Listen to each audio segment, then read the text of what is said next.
Ayan na po. Makikita mo po si Lloyd. Na nagka-camera. Tapos yung isa nangingisda. Ayan po silang dalawa.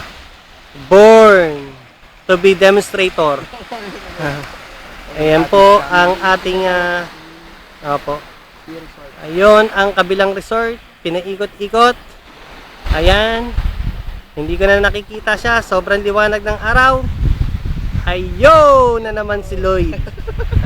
Paikot-ikot. Habaan ko din. Ari, habaan mo, pre. Yung mga malilinis na. Ay, ang sarap sa dagat. Ito yung Cebu. Andito kami ngayon sa Cebulan. Yung Born to be Wild, pre. Parang ganito lang yung So dito, talagang maiinggit sila. Kasi walang ganito sa Manila. Yan. doon eh, naalata mo sa dagat. Walang dagat na matabang, pare.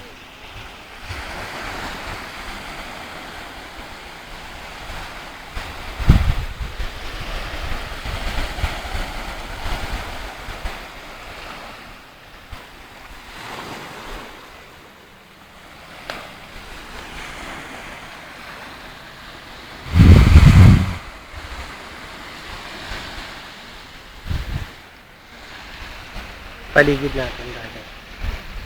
Ayan. Napakaganda.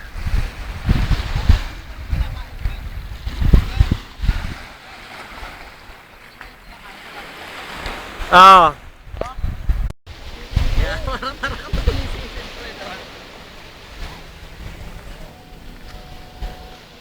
Documentary. Alikabok sa ilalim ng dagat. Ayan. Kikita mo yung anino ko? Yan. Punta tayo rito sa dagat. Ayan. White sand. Andito kami ngayon sa dagat. Tapos, inangat. Ayun, lupa pala. Shit. Babalik tayo sa ilalim ng dagat. Seaweeds.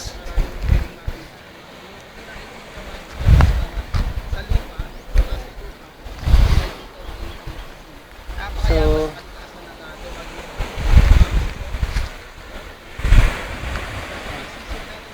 five megapixel.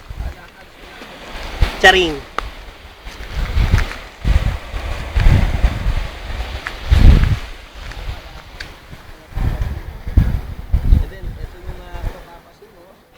Ito yung para sa may sisya. Dito sa ilalim ng dagat. Mapapansin mo. Ayan. So, ito hindi natin makikita sa mga ng mapapansin mo. Ito yung dapat pinapangalagaan natin yung mga halaman. Kasi yung nagiging pagkain, kung mapapansin natin, sa mga isda nga nakikita natin From top sa view, ilalim ng dagat. Pilipinas. Ito yung mapapansin.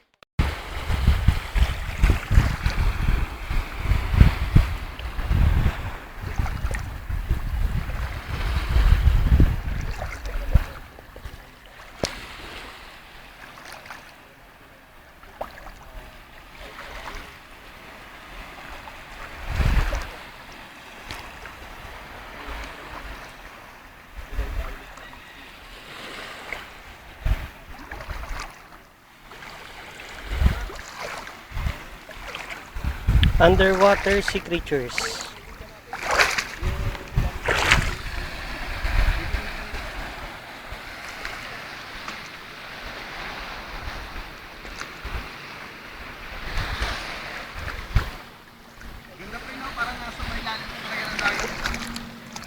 Dito kasi gumagalaw siya. May water. So, ang gamit namin ngayon is underwater camera.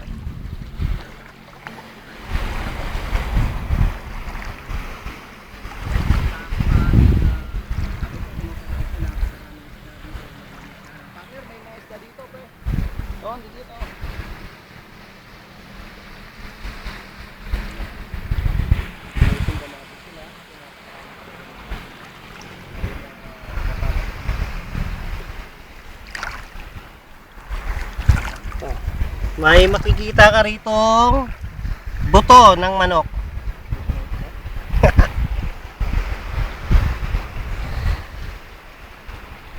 Kinain kanina ng foreigner, tinapon dito.